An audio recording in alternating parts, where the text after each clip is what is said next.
Thank you for coming to this evening's performance of Tokophobia by Jenny Bokoch Gillett.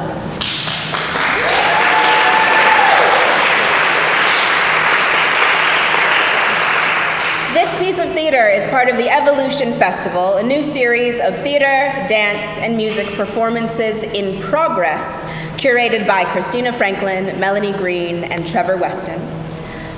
Before we start, please turn off your cell phones, put them on airplane mode, put them on silent, and please refrain from taking any audio or video recordings of tonight's performance as we are being professionally captured, and please no photography.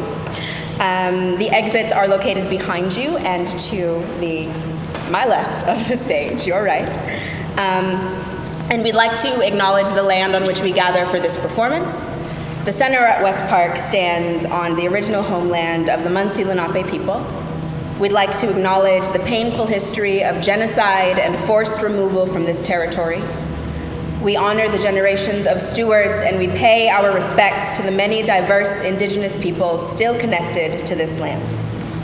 We also want to give our respect to the people of Seneca Village, a community of Black property owners who were removed from their land, specifically the West 80s in Manhattan, removed from their land and whose village was destroyed in the creation of Central Park. We recognize the sacrifice that these ancestors made and honor Seneca Village's legacy. We are mindful that this recognition does not erase the history of colonization, nor is that its intention. This recognition is a call to action, a call to restitution, and a call to repair. Tokophobia is an interview-based play exploring choice, the birth process, and disparities in the U.S. healthcare system. Some interviews used in the play were conducted in 2017, and some interviews used in the play were conducted as recently as 2022. As a result of that, you will hear a variety of language used to describe the experiences of people who can give birth. We are holding space for all of the identities that can do that in this production. We also want to give a content advisory so you can prepare yourselves to adequately engage or, if necessary, disengage for your own well-being. This play covers a variety of topics dealing with medical violence, some of which may be triggering for trauma survivors with regards to pregnancy, childbirth, miscarriages, abortion, and blood. There are also instances of swearing. If you encounter material in this performance that is triggering for you, we encourage you to take the necessary steps for your emotional safety, even if that means stepping outside the space where the topic is discussed. Please feel free to exit and enter the space at any time. Also, please feel free to laugh, okay? Please feel free to breathe. This play deals in both the heavy and the light, and we welcome that shared experience from all of you. Thank you so much.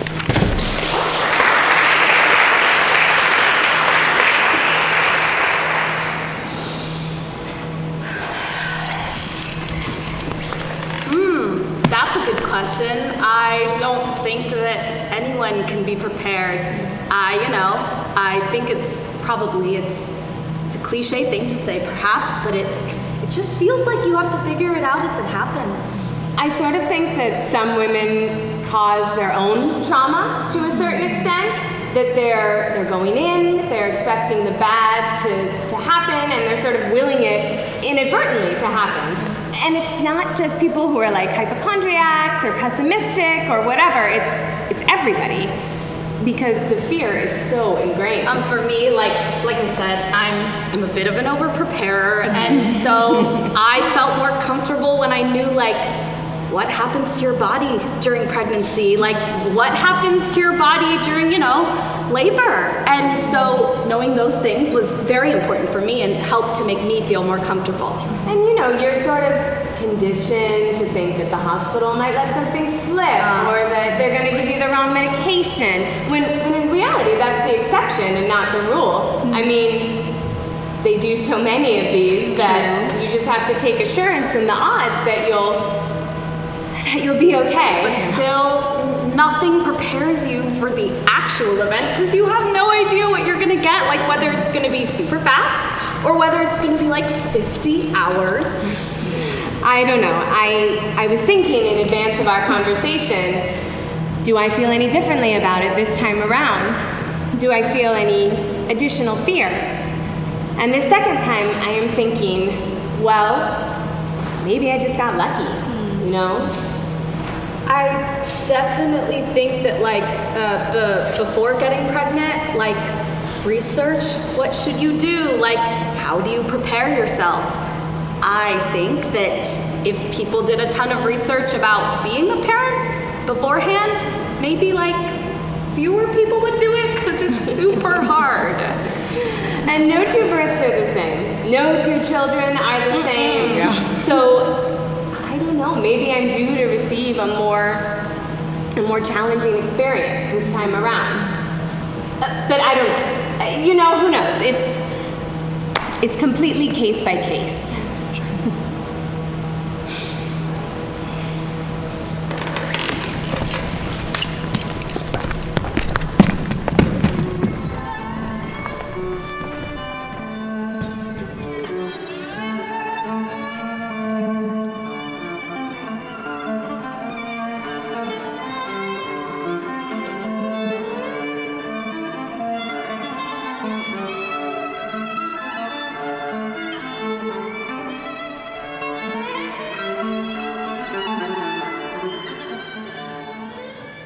I spent most of my pregnancy in isolation, and that was really hard for me, again, because I had been waiting for this moment for so long. And I think as a woman, you're socialized also a lot of the times to like wait for this experience your whole entire life. And I had, and I finally had it, but couldn't see any friends or family during that time. So something that really sticks out to me was like my belly growing and then not having anyone able to see it. I remember being really excited to go to like the grocery store so that someone could like see me pregnant.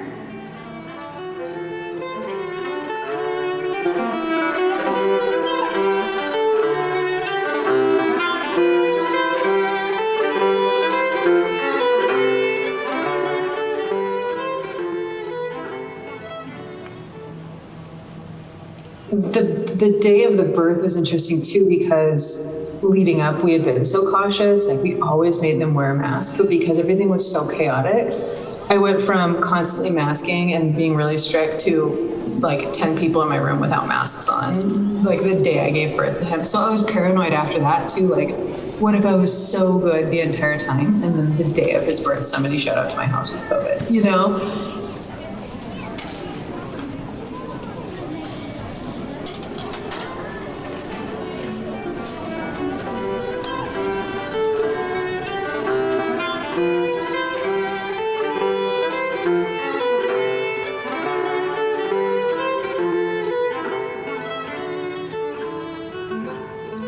I had a precipitous birth, precipitous labor. So my son was born in the span of a football game because he ended up being born at 9:12 p.m. And typically a football game would have been done by then, 5 until 9 p.m.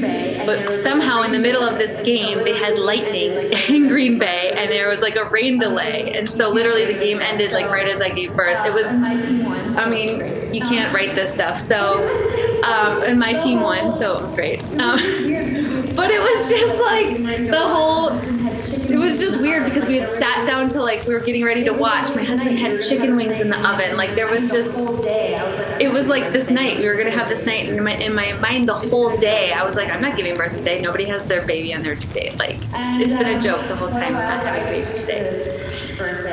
And what a wild ride a precipitous birth is, because it was just like, it went from being like, I don't feel good, I think I overdid it today, to within 15 minutes to like crawling around in my bed, trying to like get away from the sensations that I was feeling. And then about 30 minutes after that, I was like sitting backwards on the toilet, like, you know, ripping my clothes off. And I remember saying over my shoulder to my husband as he was calling my midwife, I was like, if this isn't labor, I don't want to know what labor is.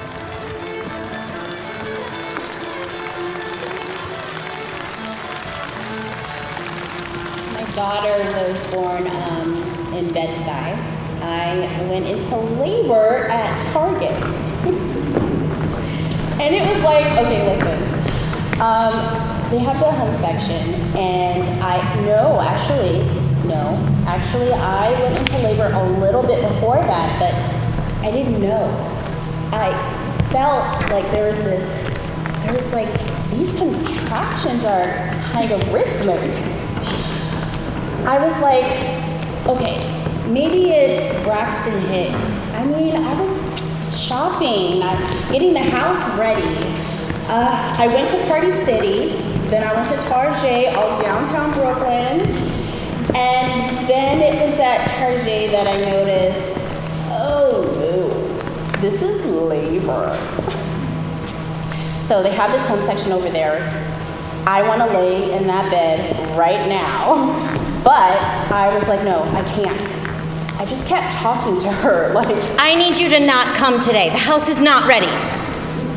3 weeks till. She came 3 weeks early. 3 weeks before her due date.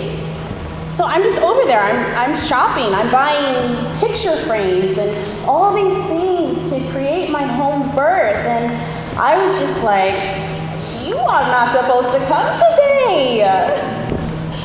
But anyways, I call her dad and I tell him I'm at Target and it is real. I am in labor. And then I remember being in the elevator and like really standing out and getting a contraction. And then everyone was like, are you okay? Yeah, I was like, I'm in labor, you know, all nonchalant. So embarrassing. So, basically, in the beginning, it felt, I don't know, kind of like maybe like period cramps, periodically. You know, it was like, okay, every 5 minutes, I was like, okay, this is pain. I need to slow down. And then he came, drove us to the house because that's what we planned, was a home birth. And you want to hear the whole story? Oh, okay. So yeah, I'm having an early birth. I come home and I am annoyed because it was a messy house. And I was just like, how in the world can I have a home birth and this house is a mess? This is not how it's supposed to be. Like, we had, I wasn't ready. I wasn't prepared. So anyway, he was like, we're not always on the same page. We're no longer together, so that's another aspect of the story. But it just seemed as though we were... Are we arguing while I'm in labor? Like, he's not listening to me. Anyway, we get into an argument. I called my friend. I called my midwife. I called my doula.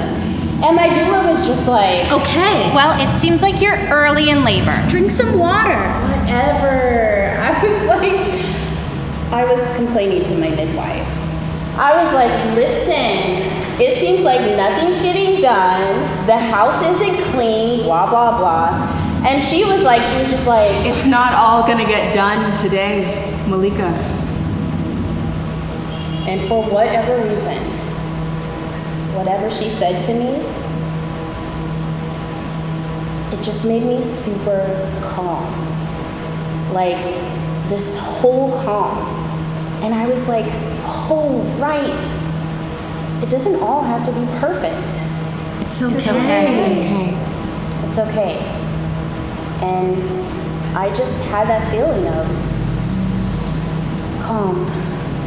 we got to triage and they were still admitting me. My doctor came and did a check and she's like, Okay, you're at 5.5 centimeters. and I'm like, oh my God, this is gonna take forever and this is really painful. I don't know if I can do this without chemical pain management.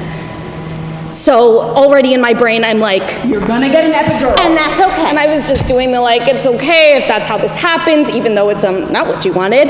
And I was just preparing myself for the kind of disappointment of what like I considered to be giving up or caving in. And 20 minutes later, I was just in such intense, the intensity was really crazy. It felt like I was having like a 20-minute contraction. Like I couldn't discern the difference between the ramp up and where they stopped. And basically, I, started to push, and the nurse is asking me all these questions about like, Whether I've been constipated or not in the last week? and they ask you this like crazy list of questions, and I was just like, I could barely speak to her. And I remember her calling my doctor on the like little speaker thing that they have. They have like this little speaker thing that hangs around their neck, and she was like, Your patient in room whatever is feeling rectal pressure. and she was like, I was just there and she was at 5.5. and she was like, I think you ought to come back. and she said, I'm doing a circumcision right now. I can be there in 10 minutes. and so I'm like, okay. So I'm like, and at some point after we got to the hospital, my husband called our doula, and he was like, shit's real. I need somebody. Send yourself or somebody else. so one of her backups who we had met, so we knew her and felt comfortable with her. She was another childbirth educator who we'd met during our training. She came like 3 minutes before Navi was born. I was already pushing him out. And then my doc, OB, comes back and does a check, and she's like, Okay, you're at 9.5 centimeters. and so within like 20 minutes, I had gone from like 5.5 to like 9.5. So it was very fast and furious. And basically what had happened was that he had his umbilical cord wrapped around his neck twice. And so she looked at the monitor, and she wasn't really happy with how low his heart rate was. And she was like, I want to get him out. It's time to use the vacuum. and she did. She used the vacuum, and she got him out in one tug, which was good, because he was out. It was so weird. It was like this feeling of being empty.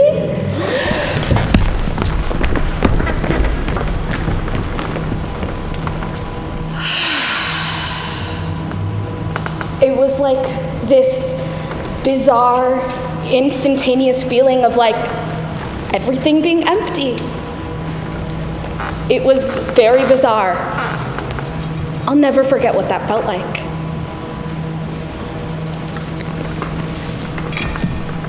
So, I had, what did you call it? Tokophobia?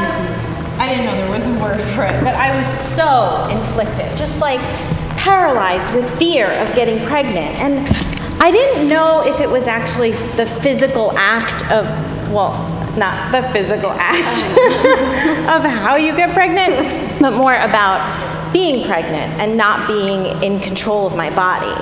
And I think I'm a bit of a control freak, so that scared me. Also, my sister has 3 kids that I'm very involved with their lives. And so I've no illusions about what kind of freedoms you give up when you have a child. And I just didn't know if that was in the cards for me, being sort of a selfish, creative person. And so I went back and forth with my husband. Like, I remember one time we were out at the botanical gardens or something, and I said, okay, if a woman who is pregnant walks by in the next 5 minutes, that's a sign from the universe that we should have a child. Like, I was putting it out there so conflicted. I was literally asking for a sign to tell me what to do. I got pregnant, and then I had a miscarriage. So that was doubly crazy because I had kind of championed and gotten on board with the idea of being pregnant. And then I went to my first doctor's appointment at 10 weeks and was told that the fetus didn't have a heartbeat. And so that was intense. So they gave me the option of taking a pill to release the fetus, the embryo, or I could wait it out and the body would naturally dispose of it, or I could have a procedure to have it sucked out. And being like so freaked out by medical procedures, I decided to wait. And they had said at the ultrasound that the fetus had stopped progressing at 6 weeks, but now it was 10 weeks. And so I was holding on to it for those weeks. I waited another 2 weeks, and it became clear to me that my body was just not going to let this thing go. And I just thought that was kind of interesting, that it was still kind of caring for it. So I ended up going in and having the procedure where it's basically the same procedure you have when you have an abortion. And so that was crazy and uncomfortable. But also I was happy that it was completed. And then I think it was another year and a half before I found out I got pregnant again.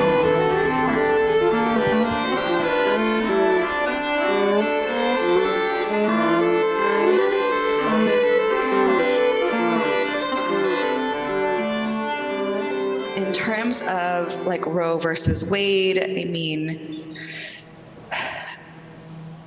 I have a lot of feelings about that, obviously, because I've had 2 miscarriages that had to end with abortion, with medical abortions. And to just think about folks like not having access to that is like pretty insane to me.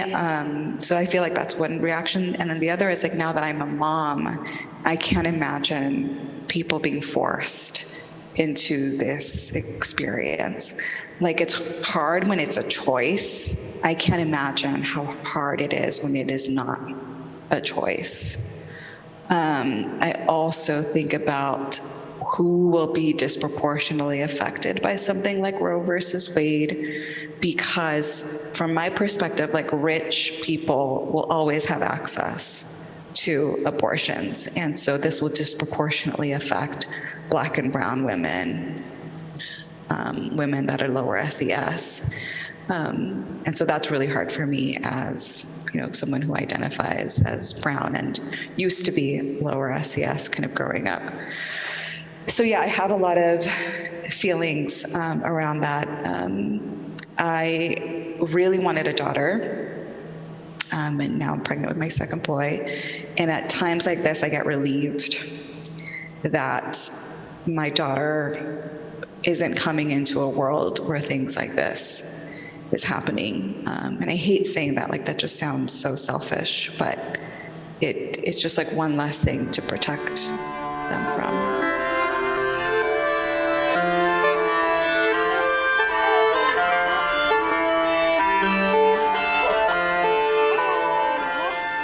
If you care about a life, you have to support the life.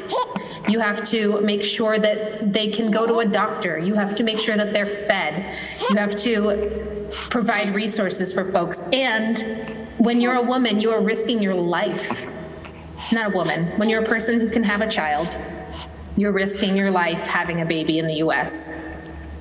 And if you're a person who can have a child who's also a person of color, it's even scarier.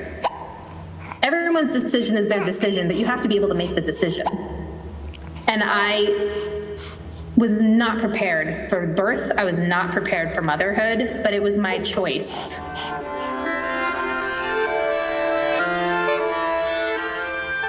So my mom, actually, when she was in her early 20s, she was just starting her own company. She went out to visit her boyfriend and she accidentally got pregnant. And she got an abortion. It was just like, go in, suck it out. Like, it was, you know, quick, done, nothing to it. And if she didn't do that, her life would be catastrophically different.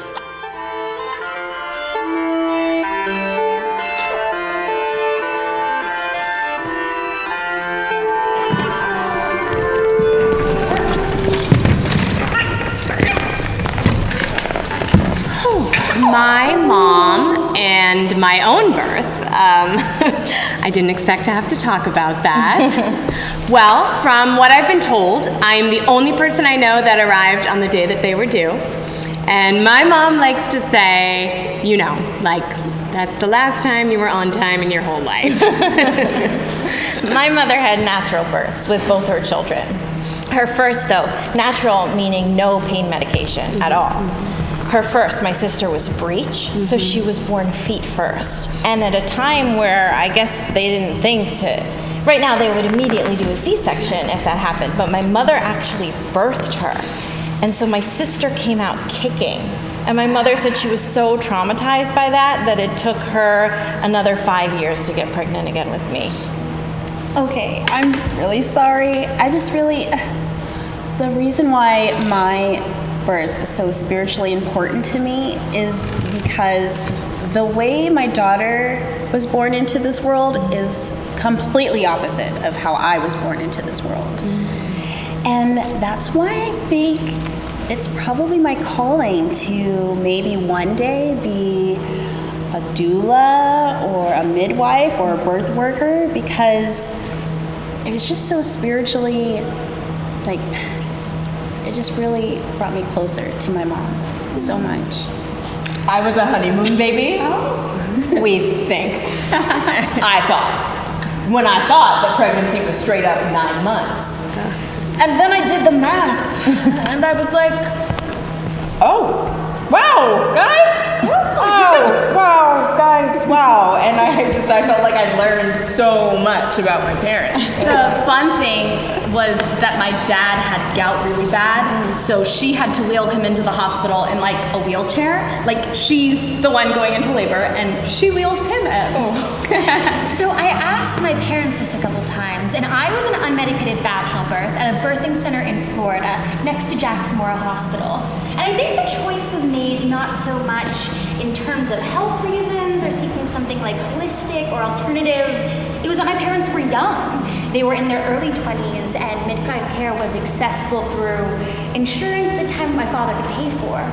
There was also this sense of like, so my mom is Colombian, and my grandmother on my mom's side, they had this sense of like, that's what you do. You just give birth naturally. There is no alternative. That's how it is. But listening to her retell it, I asked her to retell it recently. She showed up at the hospital like during the first like early signs, like maybe late Saturday, and I wasn't born until the wee hours of the Monday. And she was told at the front registry to go back home, you know, that she could labor at home. And she's like, there's no way, I'm here and you're dealing with it. Which is interesting, because I wonder if she had someone to help her through the process, if she would have been more comfortable laboring at home, and if that would have facilitated or sped up the birth process.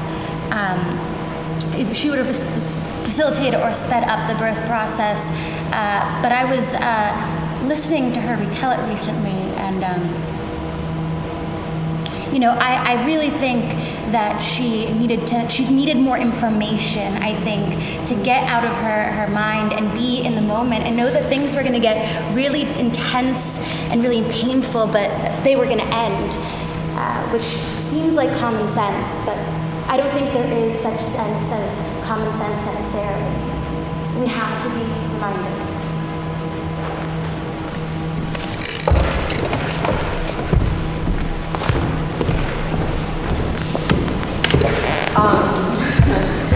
I guess I could share the reason why I did become a doula. My younger sister, her births, she has 2 children. They're like 13, 14 months apart, but close, back to back. And her births were vaginal, still drugged, epidural use, but really, really bad. She was a teen mom who didn't really receive a lot of support in our family, so I was the one who was supporting her physically and emotionally. I didn't know who doula was at the time. I never heard of doula. I didn't know what I was doing, but just something in me said, let's help out a little. I didn't get to her thought that she was late. But afterwards, I noticed that she sort of had these nail scratches in between her legs. And I asked her what happened, and she said, well, they were telling me to hold my legs or something. And because of the epidural, she didn't know that she was digging her hands into her own skin. No one told her that she was literally like scraping her skin off or giving herself scratches. And I remember that being over. I was like, well, I'm not going to get a doctor. Like, what do you mean? Like, how can this even happen? And I think that was the first time I realized that a birth is necessary in a hospital. Or do someone who's there with you to help guide you, someone who can explain when things are going wrong. Translate things for you. And soon after that, I did receive my training to become a doula, so she is my inspiration, for sure.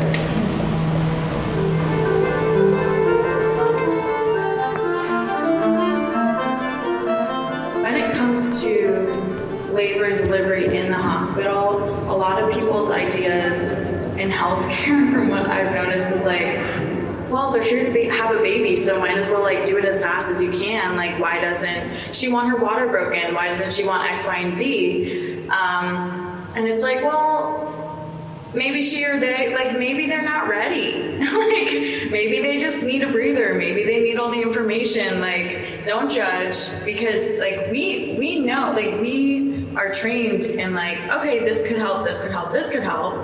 But somebody just coming off the street, like, doesn't know all the technical terms. Like, we're throwing at them words like, we'll use Pitocin, we'll use a Foley bulb, we'll like rupture your membranes, we'll do all this stuff. And like, I don't think a lot of people realize that like, not a lot of people know what those things mean. And even when you say like, what questions do you have and all of that, like, they might not even know what to ask. So yeah, I do think it's very important to like remind them, you can say no. Like, it's okay. Like, unless there's an emergency happening, like, you have time, there's no rush. I mean, I work night shift, so a lot of times the doctors miss the births because they don't want to be called at my hospital anyway until the baby's about to be born. Like, the head can be born, and the doctor's like, you're kind of calling me too soon. And I'm like, baby's coming out, you know? So we end up catching a lot of babies on night shift, even without the doctors. But yeah, my hospital is a little bit crazy, I think.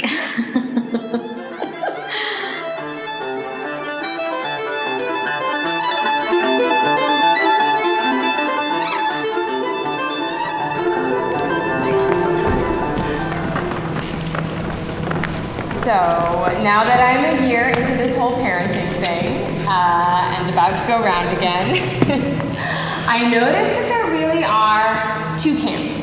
And then there's sort of like shades of gray in the middle. But there's the give me all the drugs camp. Give me all the science. I don't wanna. I wanna be the beneficiary of years of research. And then there's the, you know, naked lady by the stream camp, right?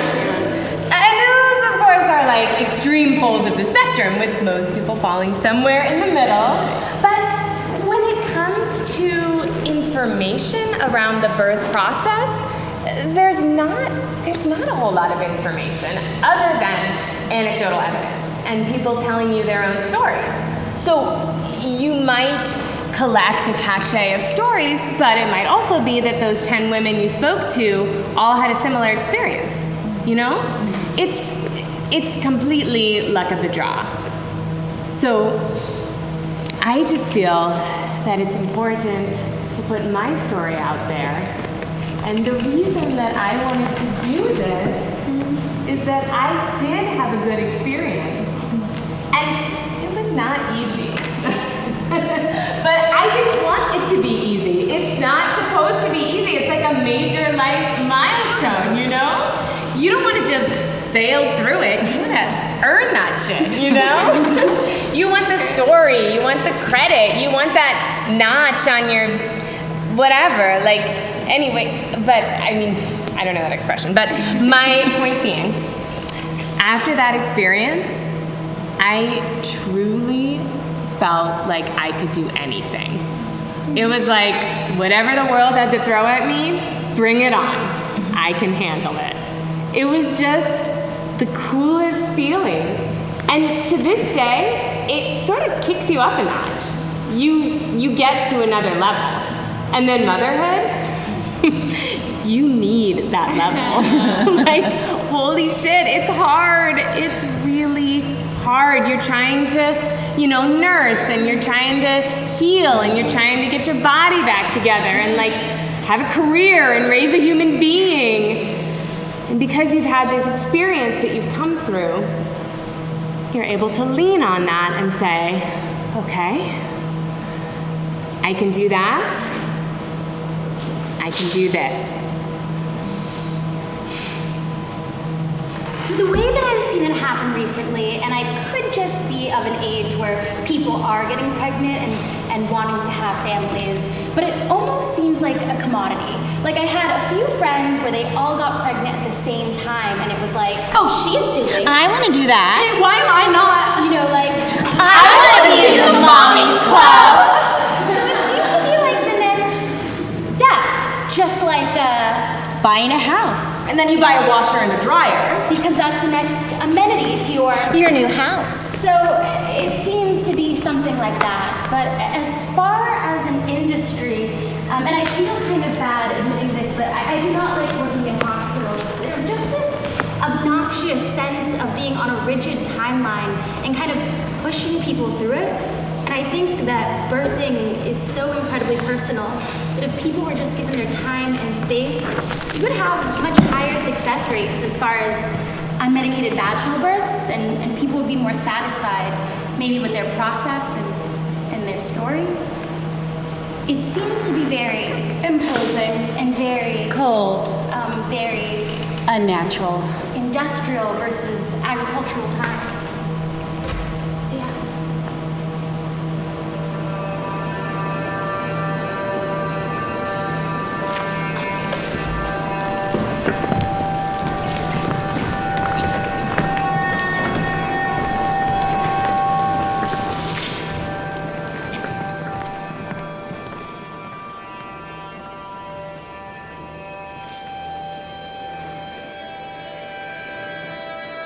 Yeah, I mean, something else I forgot to mention too is I was wearing a mask the whole time.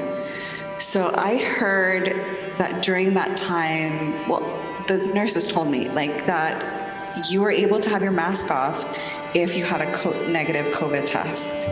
And they had tested me right before, but back then there was like a shortage of tests, and like the testing facilities were just like bombarded. So they weren't able to get the result in time to let me know to take my mask off. So I was wearing a mask the whole time, and that was really hard for me. Number one, I mean, it's just uncomfortable. But number two, like I wanted my baby to see my face when he was born. And so I feel like that would have been different. This is like unrelated, possibly related, but he's now almost 2 and he has a speech delay. And so, you can't help but think like, well, I wonder how all of that affected his ability to like learn, how to mimic verbal expressions.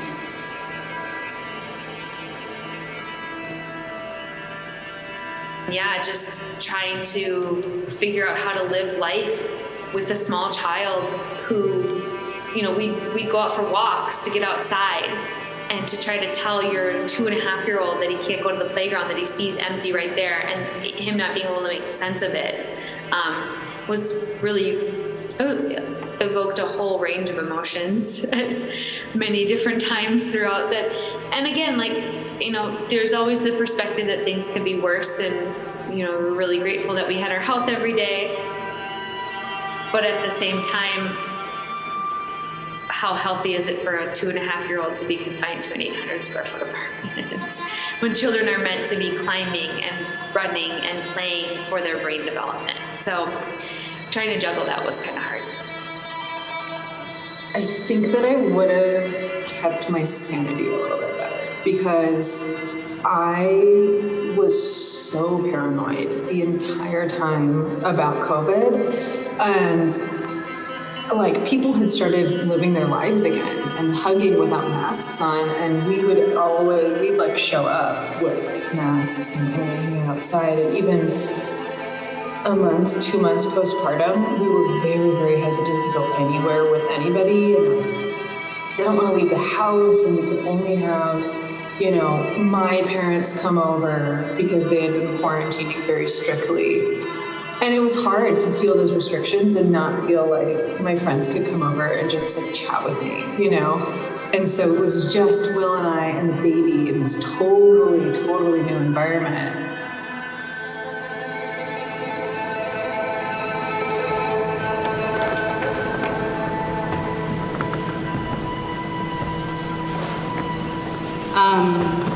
For different incomes, so, and well, this also has to do with your race. Like for instance, in New York City, Black women are 12 times more likely to die in childbirth than a white woman who has not had a high school degree. So it's not always income necessarily, but having your race intersect with your class makes your chances of a more difficult, less personal birth heightened. So your chances of dying in childbirth are heightened, or your baby dying is heightened, or you suffering morbidity, which is, it's a rare sickness for or during birth. High blood pressure, diabetes, what's it called? Oh, just totally slipping my mind right now. Eclampsia. Postpartum eclampsia or pre-eclampsia, all of these are heightened when you are low income and of color.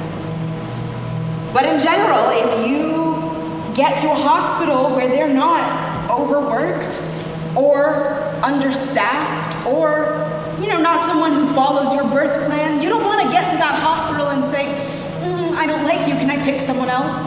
Because there is no one else when you don't have the insurance to search around or the access to search around. So it does become more complicated, and you kind of have to just do whatever they ask you to do. But anyways, in, you know, the 50s, 60s, 70s, 80s, I don't think there are as many doctors that would joke about this today, but basically they called it the daddy stitch. They add an extra stitch to make your opening smaller. Anyways, this woman wrote about her mother's birth experience with her and about how the doctor had joked about how they'd added a daddy stitch for him while she was at her postpartum visit, and she was like, fucking asshole! But like a lot of it was like a common practice thinking, and they were like, medically, it like helps you heal faster, which is like totally bunk. Because like there's no reason to do it. But this woman, you know, as a woman, you've just had an 8-pound bowling ball barreled through your body, and you're making jokes about like, how do we make postpartum sex more pleasurable for dad? Like, fuck you! But yeah, that was an article I read, I think it was yesterday while he was napping. I was on Facebook, you know, doing whatever, and I was just like, that's disgusting behavior. That's disgusting behavior. But like, it's also part of the culture of birth where it's like, how do we get mom ready for making dad happy again? You know? How about we let mom, I don't know, recover from this like traumatic thing that's happened to her body? And even if it just went like totally normal or not, it's like we would never send an athlete back into their workplace after that kind of bodily experience, and routinely we tell women after 6 weeks, hey, get back to work. It's like you're still healing, you're bleeding for weeks. No one talks about the blood. There's all of this like physical shit that no one fucking talks about. Like, I was really unprepared, and they tell you about it, and there's nothing that can do to prepare you for it, but like, for weeks, the amount of blood that comes out of your body, it just like feels scary. At noon the next day, they checked me, and the doctor's like, yeah, it didn't do too much. We're gonna put you in for another 12 hours. And I kind of laughed. I was like, thinking he was kidding, and he wasn't. And he said, or they make it seem like it's your choice, but there are these huge medical decisions, and like in that state, like I had no idea. So I was like, so then he's like, or, you know, we could just go straight to Pitocin. And I had always heard that Pitocin is like, you know, you don't want it, you don't want Pitocin. So I went back and forth, like, do I let them put this thing, another thing in me for 12 hours, knowing that it might not work, and I have to do Pitocin, or do you just go straight to Pitocin? And I was just like, just tell me what to do, you know? So he's like, well, there's no sign that it actually worked for you, so why don't we just go straight to Pitocin? And so they started the Pitocin, and it just starts to intensify the contractions. And so I was on Pitocin for several hours, and it wasn't actually that painful. It was scary and uncomfortable. But then I ended up getting an epidural, and I'm going a little bit off topic, but I ended up getting an epidural, and I had in high school, we had a school-wide meningitis scare, and I ended up needing a spinal tap during that time, which didn't heal properly. And so I had a spinal leak, which is a possibility when you get an epidural, and that left me bedbound with positional migraines for like a week and a half. So I was terrified of that happening to me. And so I was talking to the person who was the anesthesiologist, or I guess, and when she was I guess you know right away if that happens, so that was scary, and luckily it didn't end up happening. So finally they get the Pitocin up like as high as it would go. This is 32 hours in now after like patchy sleep. My husband's on this little makeshift bed couch next to me, and he's like, yeah, it's not happening. I mean, we can keep trying, but it's just, your baby's fine. But I can see they're just beginning to labor a bit. I think they're beginning to tire, so. I think it's time we go for the C-section.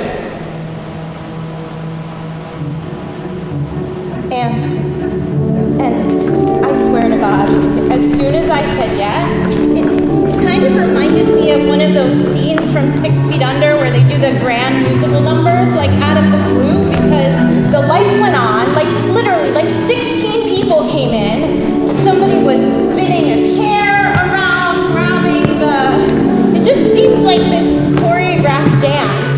It was kind of interesting, and I don't know, maybe I just saw it that way because I like work in theater, but it just seemed like everybody had this job that they had to do. And not even kidding, 2 minutes later, I was in the operating room, and she was born like a minute after that. Like, it was so fast, and I didn't have time to process it, you know? And then when they handed her to me, they strap your arms down like this, so you can't grab at the blanket, and they have this whatever sheet up. And so I'm strapped down, so they could only put her here. And she immediately started sucking on my chin. And I couldn't touch her because my arms were strapped down. And that's how I met my daughter. And I know that I'm so lucky that it all worked out, that we were healthy and stuff, but I didn't realize until afterwards how traumatic that was for me. You know what I mean?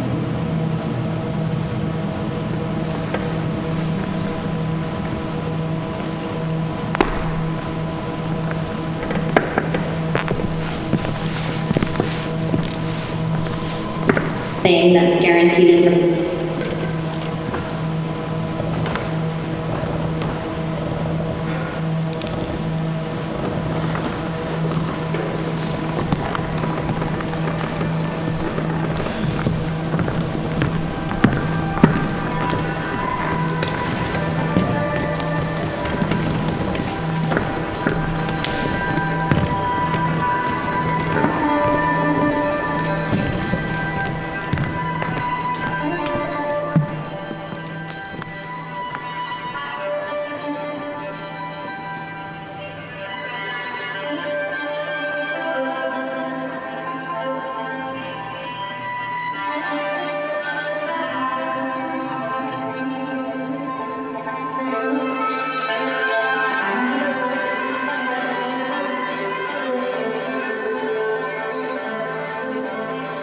your journey. It's not your doctor's journey. It's not anybody else's journey. Your nurse, anyone that's coming in, you can request certain things. You can have birth preferences. Also knowing that the one thing that's guaranteed in birth is that your plan is not going to go to as planned, right? So there's always going to be something outside of that. So not having a strict set of plans of how you want your birth to go, but staying open, but also staying aware and empowered, and just always continuing to advocate, having somebody there to advocate for you, so you can just be tuned in and not having to worry about these things.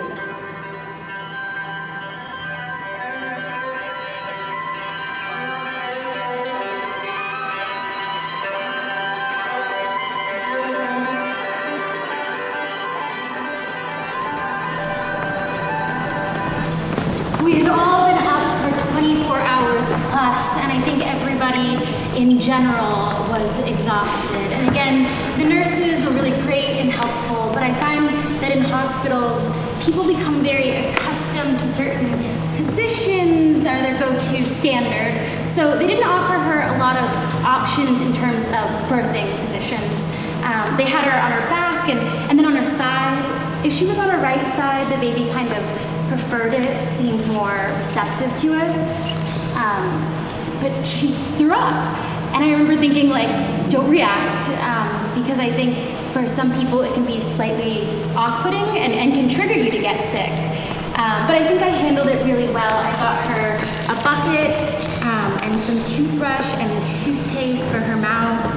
And I just remember thinking how interesting it is how you fall into this pattern of taking care of someone like it's the most logical and natural thing to do. You almost fall in love with this person. I remember thinking what beautiful eyelashes she has and what a pretty brown color eyes she has.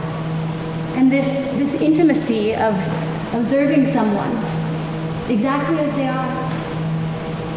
It was really nice. Well, I think that birthing people choose to employ doulas because we are educated in birth, educated in navigating the hospital system, and also helping to prepare for home births. A lot of doulas are childbirth educators, and we are lactation counselors. Not all, but some of us have some skills here and there. CPR for neonatal resuscitation, as well as, just the mom, helping to refer you to services that parents are needing. So for instance, if you're working with low-income clients and you know that they need everything, so knowing where to go for crib, for baby clothes, for diapers, for food, for housing, income, jobs, stuff like that. A lot of times your doula can be the person to help you out a lot with that, as well as just being a support person for pain comfort. Your doula is giving you physical massages for counter pressure points, just trying to help alleviate pain and fear during birth. And just to, keep the partner, a lot of times your doula is just there to keep it calm, keep the partner calm, maybe keep the grandmother calm, as well as look after the other children. And postpartum your postpartum doula can help you with your breastfeeding, can help you get situated back home, can help you get acclimated to the schedule of a newborn, and just, be there with you, be there for you, just kind of help you out, help your family out, and just get you all in order. Yeah, what else? I think that about covers it.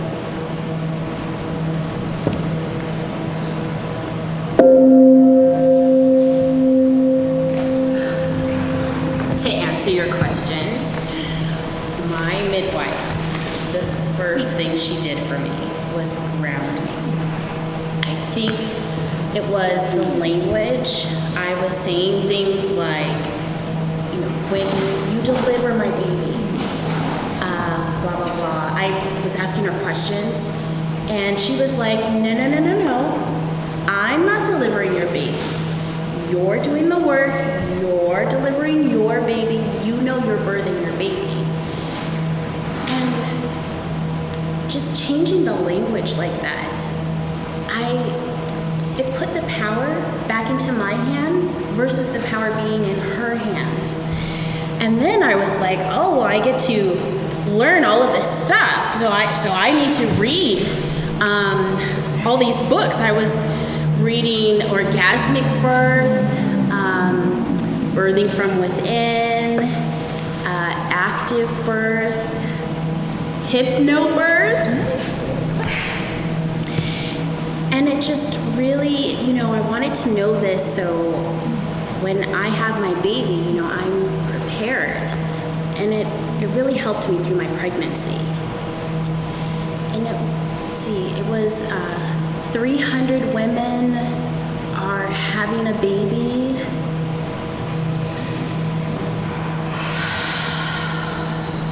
I think I read that in Orgasmic Birth.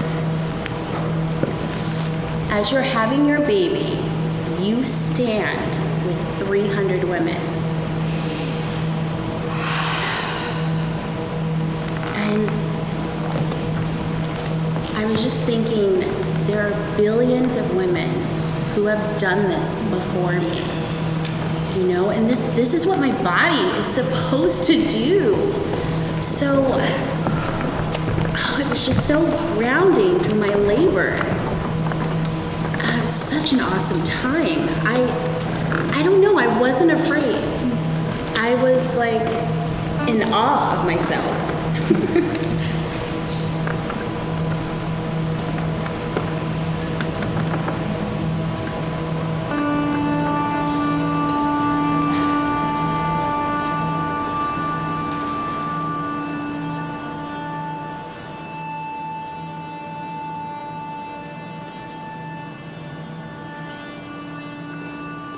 They gave me the baby, and what I remember being really special about that moment was that he started to nurse right away, and I had no idea that babies would know how to do that. I remember being really struck by that, oh my God, how does he know that I'm his mom, and how does he know how to do that, That was really special. And then after that, they take him away for a second in the same room to clean him up. And I remember it just being in complete shock.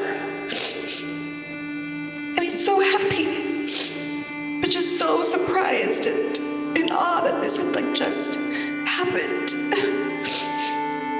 And everything was fine. I was so anxious throughout the whole pregnancy that there was going to be something wrong, that I had done something wrong, that would cause a complication, gallstones, stuff like that. And he was perfect.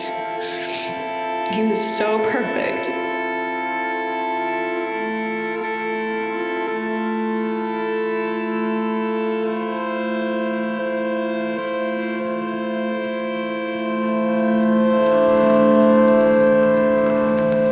It's funny, I watched 3 or 4 seasons of Call the Midwife, and I did it while I was pregnant because, I don't know why, because I wanted to see every possible scenario played out. And part of me was okay, we have been doing this forever. And the situations surrounding birth have become so much more sanitary, so much more improved.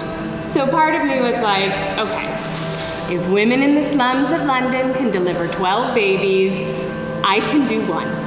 It's gonna be okay. I think that there's this conjoined issue of representation of birth in movies and TV, directed by men, through the male lens, through the male gaze.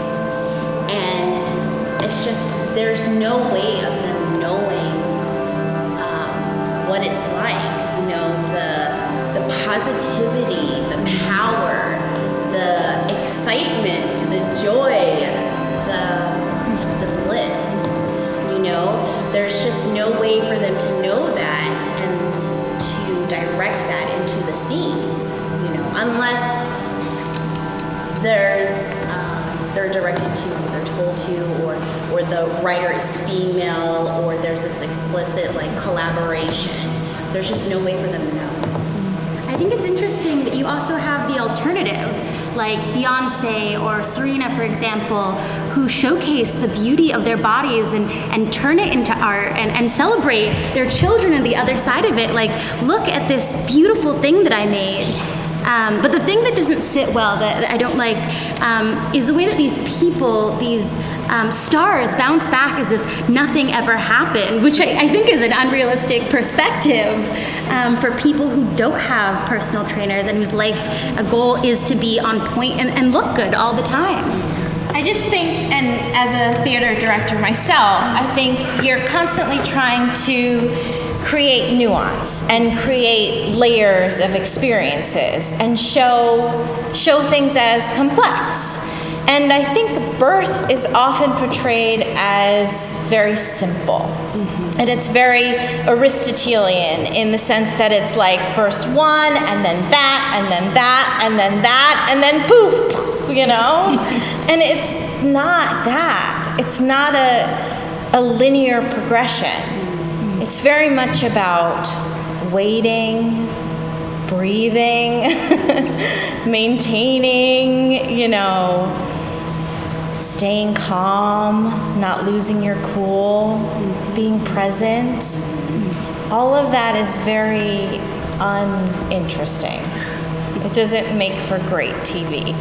So I think that can add to, you know, some of the weight and some of the grief of postpartum time, and it can be hard for other people to see because there's a change, and that's okay because it's a transition.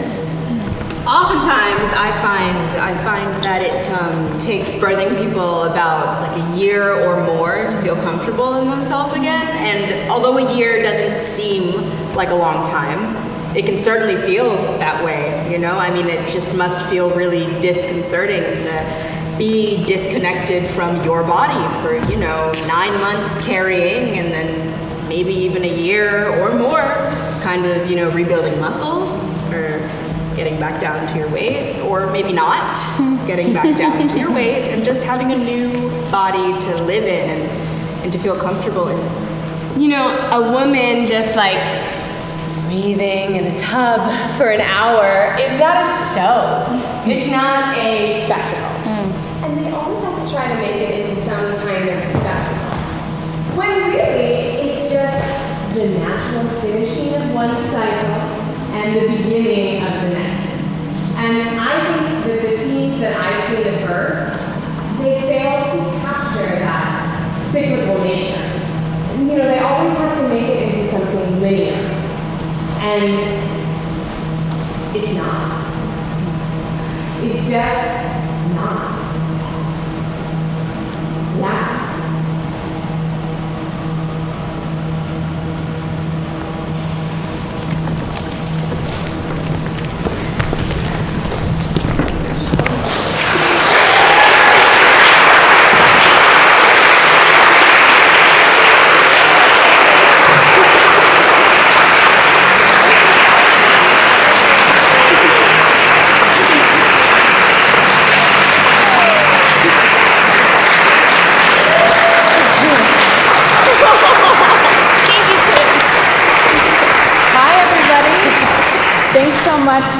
For being here. We would love to have a brief conversation with the artists here in the space, and then we're going to have a party. Absolutely, we are throwing a party. Just for you, babe. Just for you.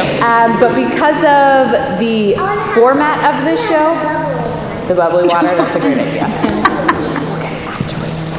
Because of the format of the show, but also the content, it feels important that we engage and hold some space together for conversations that this play might bring up. So we'll have a brief conversation to let you on with your evening. Certainly if you need to leave at any point, you're welcome to do so. But what I would love to do first is have the artists introduce themselves, and then we just have a few questions before we finish our time together. But I'd love if we just want to go around the half circle and introduce ourselves, and then we'll talk. Yeah. I'm Christian Lacey, she, her, and that one's mine. Hi, Marissa, Ontiveros, she, her. Hi, Maya Carter, they, them. Jenny Bokoch, Gillett, she, her. Anvita Gattani, she and they. I am Kantor, she, her. And we have Morgan and Blue up in the booth holding it down with the text and making it all happen. Yes, and we have a special guest in the house tonight that we would love to invite to come join us up on stage if you want to introduce. Yes, Julie, can you come on up? Hi. So as Julie makes her way to the stage, Julie was one of the earliest, like the first people that I interviewed, and this was back in 2017. We were both working as doulas, and now now we're also both mamas, so it's so good to see you. Oh my God. Yeah. So thank you for joining us. So Julie was interviewed for this piece, is a working doula, and is going to join our conversation to help add some context. So to open it up, I would love to pass it to all of you. If there are particular images or words or moments from this piece that resonated with you, what are the things you're going to be thinking about or seeing in your mind's eye a week from now from this piece? And we can just shout it out. Everyone needs to be very polite and raise their hand. Excellent, polite raising your hand. Go for it. Yeah.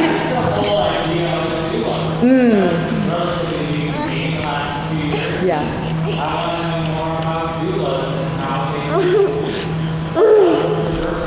Awesome.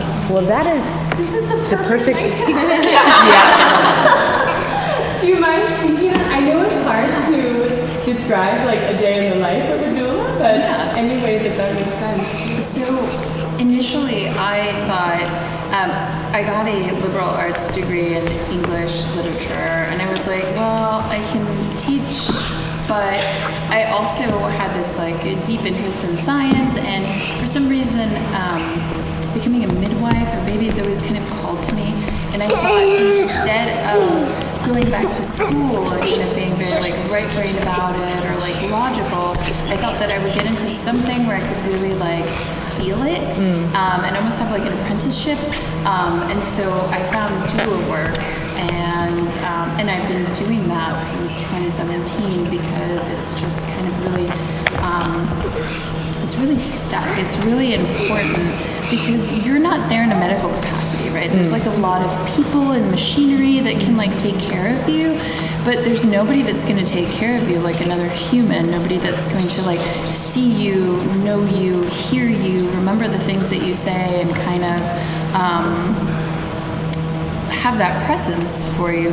And so it seemed like a good choice to feel out that, and I still am not convinced that I don't want to be a midwife, but I really enjoy this work for what it is, and I've done labor and postpartum work, and I really like it. Thank you. Yeah. What else? Images, words, ideas, things that might be resonating for you, or that you had questions about. Yeah.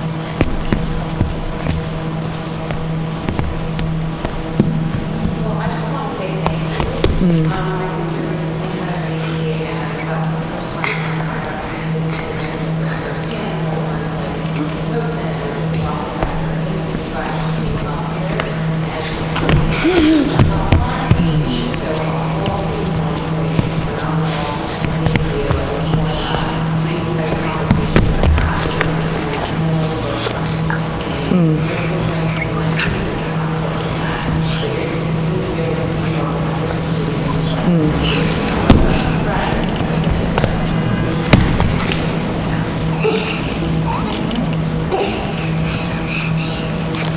Yeah, please.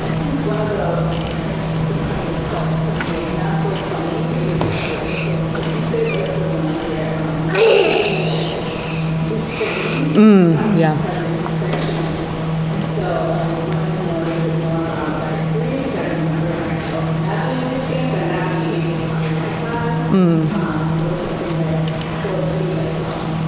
central core.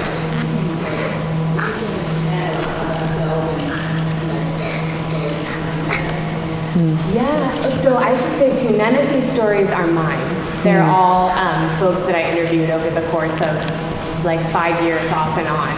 But I remember choosing that story because it stood out so significantly that, in a way, the way that she meets her daughter, that moment is kind of beautiful where she starts sucking on her chin, there's this immediate bond, but I also thought it was so heartbreaking that it's like she physically cannot touch or hold her baby.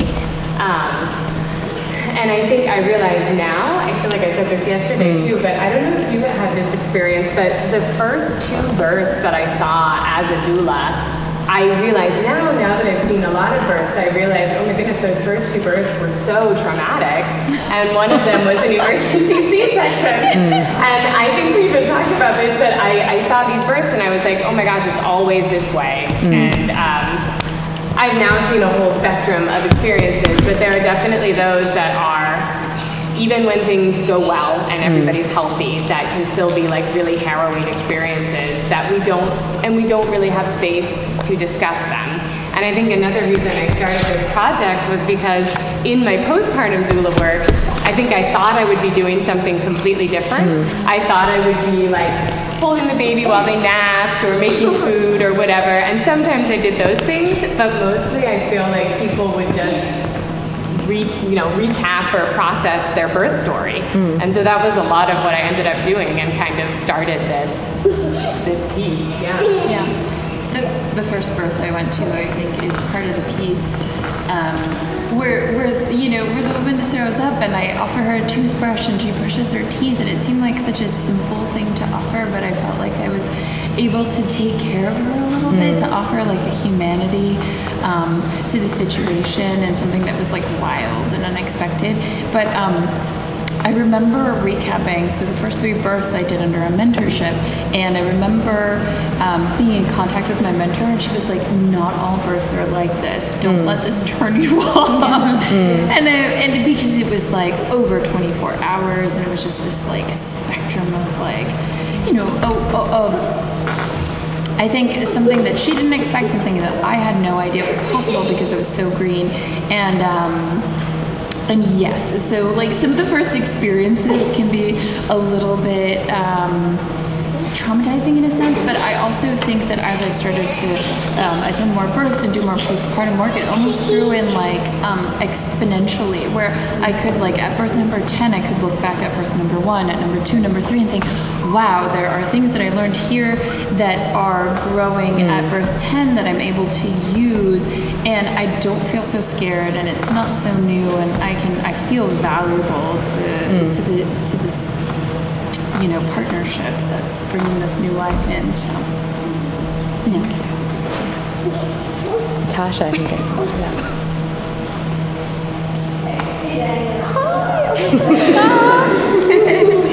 Really awesome work, y'all. I really appreciated the intentionality around uncovering the roles of the mother in terms of the language that we use, and birth. But I was just wondering, in the process of getting the content and the interviews, were you able to hear some stories from folks who don't identify as women, and is that something that you had intentions on incorporating or not? Just wanted to know in terms of like what we're thinking into gender.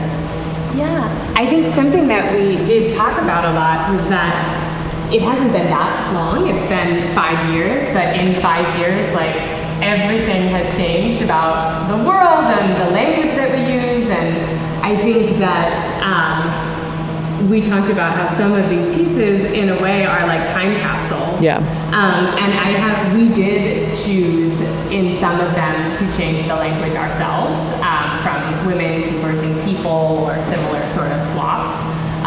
But I guess you can hear in the audio pieces that some people do intentionally use non-gender specific language. For this round, I did not, I did identify people, or I interviewed people that identified as queer, but not as non-binary. But it's definitely something that yeah, just even in 5 years' time, I feel like the way that we address that language and those words has changed so greatly. I don't know if anybody else wanted to speak on that.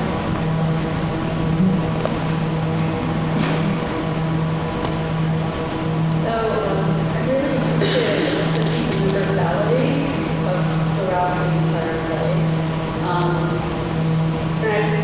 And I have two kids, they precipitate words everybody.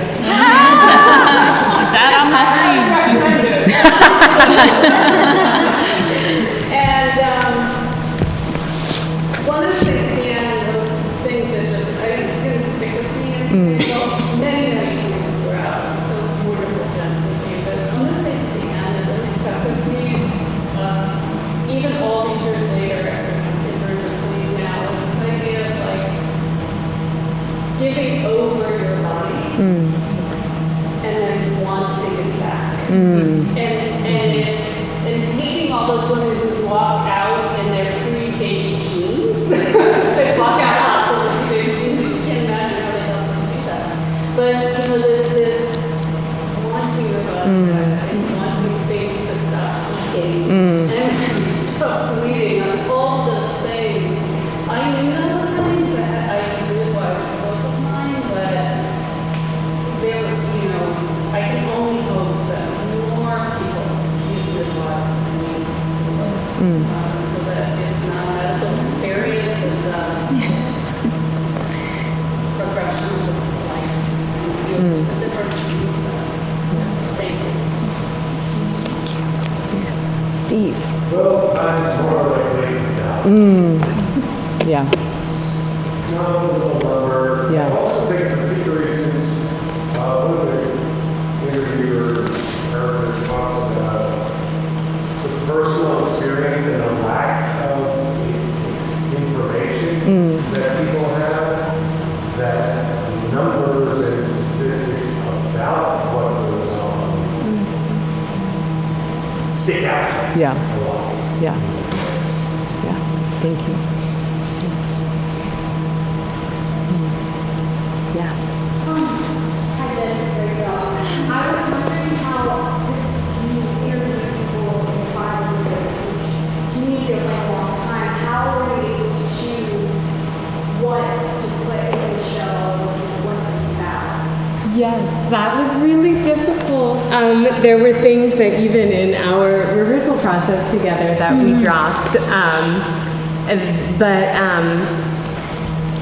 It's a funny, I feel like it is a playwright thing of like, it's hard to let go of certain material, even though it's not actually my words, but I get very attached to people's stories. But it's funny, I actually, one of our teachers, Joe, is here, and I remember, Joe, in your class, you said once, like, sometimes you have to listen back to all these interviews, but then sometimes right in the moment when you're interviewing somebody, you know, like, this person's going to be in the show. So there were some people, like Malika, when we spoke, I was like, oh my gosh, this is going to be, like, sometimes I just knew. So, and actually, because you were the first doula that I spoke to, I feel like I knew, like, well, Julie will be in the show. But then there were some things that I just, every time I was on the train, I listened back to interviews for a long time, and then kind of, I think, highlighted pieces that were interesting, transcribed everything, and then kind of tried to see how I could fit it together. So, and then all these new interviews, I feel like that was a different kind of challenge, but I also, something we worked on collectively was trying to create these two sort of worlds of the audio and the shadow puppetry, and then the actors on the stage. So. Thanks. For the sake of time, we'll pause there, but we're here in this space, so come talk to us before you leave. I want to draw your attention to two things. The first being, because it is 2022 and the resurgence of the QR code, up here on the screen, if you are feeling, if numbers, if images, if things in this play have caused you to want to do something, if you scan this QR code, there are a list of things you can do. There are things you can do with your money, there are places you can go, there are ways in which you can give of your time. So there's incredible resources there curated by Marissa and Christine also of Upstand, who's here in the house tonight doing awesome work, making spaces accessible for people with children and families. So thank you for the work that you do and for being here tonight. And we also want to name that this space that we are in this evening at the center of West Park, there is, I don't want to misrepresent the information, but there is a petition to save this space from becoming fancy condos. So you can look that up. There's information in the lobby and around, but please scan the QR code, let's take our feelings and do something with them, which I think is that important next piece of this work. And there are postcards in the lobby for some of our elected officials about very particular issues surrounding maternal health care and disparities in health care in this country. So grab a postcard, scan a code, come talk to us. And again, thank you so much for being here tonight. Thank you, Jenny, for creating this piece, actors for sharing, Julie,